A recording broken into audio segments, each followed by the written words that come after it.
All right, welcome back, everybody. Well, we kind of changed the destination for now. The cameras are still positioned outside to show you this magnificent view, but we, of course, have come downstairs.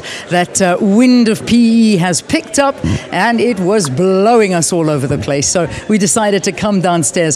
This is where the conference is actually taking place. It has been happening for the last 2 days. So it was yesterday. Of course, today is the second day, but on Sunday, which was International Women's Day, was the day that we saw the president coming and addressing, which I think for South Africa shows how seriously the plight of women is taken by having the president himself coming and addressing a conference, and in his words saying that he wants to see this as an annual conference. And I think that after giving it the exposure and seeing some of the things that have been discussed here on the program, I think this is very much set to be a big thing on the calendar here in South Africa. Now, certainly South Africa is not alone when it comes to the plight of women and trying to get equality for women in every which way that they possibly can. It is the African continent and a number of women groups championing economic empowerment for the women. Now, our guest this morning is one of these ladies who is doing exactly that.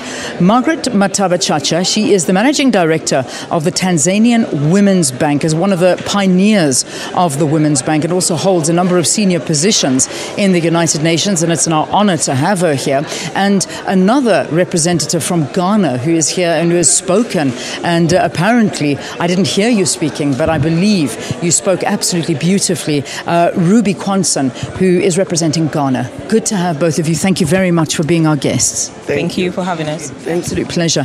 May I begin off with, let me start off with Ghana, because, and I say Ghana because it's quite coincidental that I woke up this morning and there was a conversation happening on a news network that I was watching talking about African countries that are doing exceptionally well when it comes to women empowerment, and Ghana was that one country that came out tops. What is it that Ghana's doing?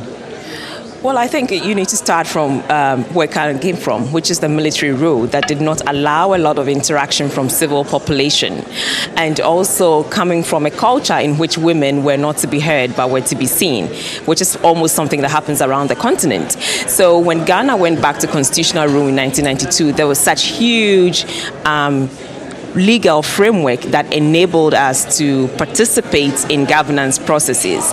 And I underline and underscore governance because this is the platform on which people found their voices again, and to be able to talk about the issues that they were concerned with, whether it was education, whether it was business, whether it was health. They found the legal and regulatory space to be able to do that. And this is what Ghana has done since 1992, a return to constitutional rule after the military rule, up till now.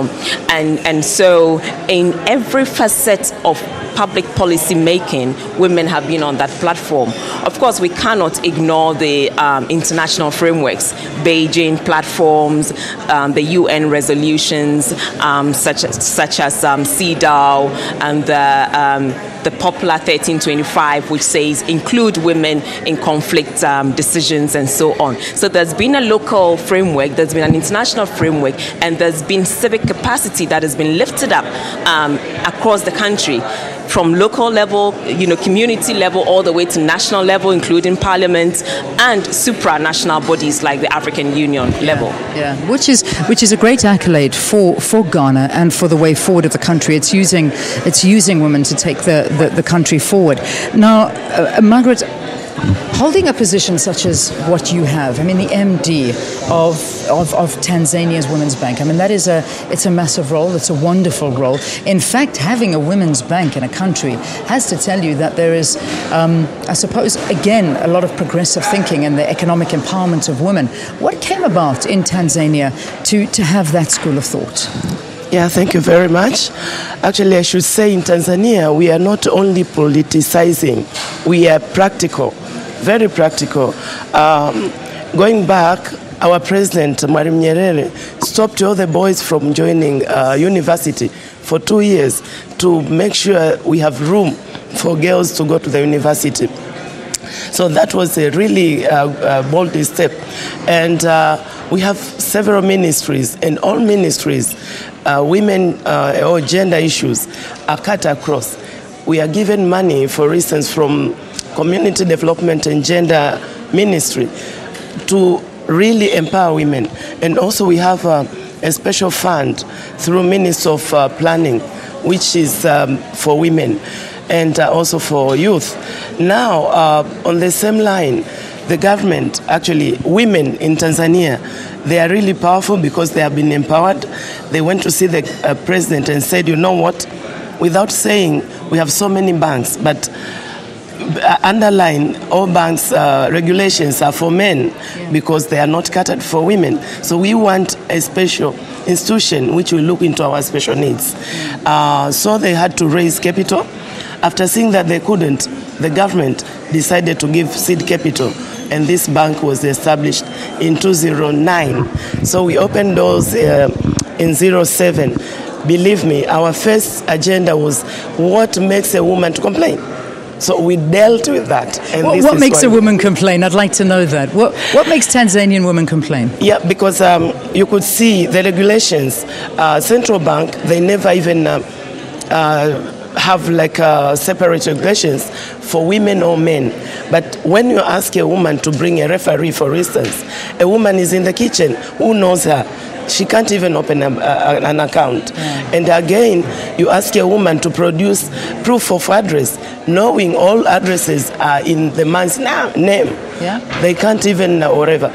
You ask a woman to provide an ID, like a passport. They've never traveled. How do they get an ID? And maybe even employer's ID. Who are employed most? These are men. So you find there are so many banks, but statistically, more than 70% are men. Why? Because the regulations are biased.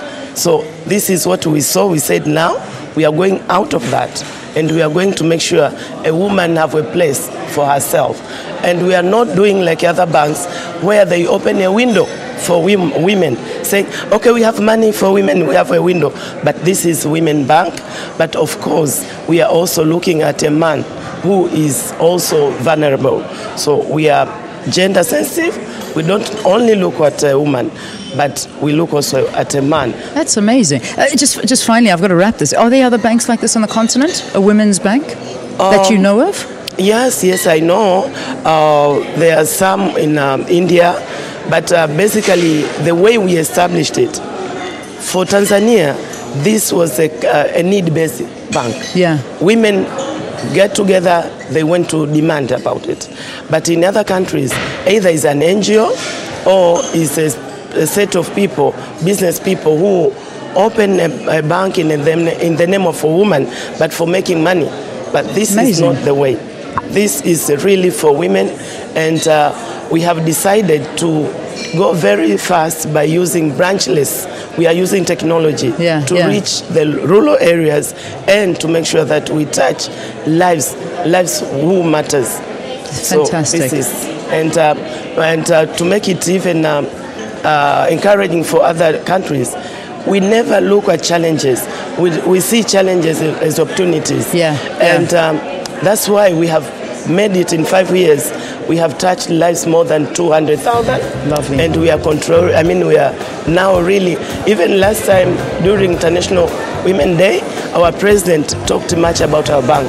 It's because he's doing very well. All right, let's leave it there. Well, a great case study that you're hearing here, a women's bank for women's issues. Do you think it's a good idea? Should we add something like that into South Africa? Do you think it's time that we get a women's bank, particularly to focus in on women's needs? Not a bad idea, I think. Could be great. Ruby, thank you very much for telling us the secret to Ghana's success in women's empowerment. Ruby Kwanson and Margareth Mattaba Chacha, MD of the Tanzania Women's Bank. Let's take a break. We're talking tourism after that and women's involvement herein. Stay tuned.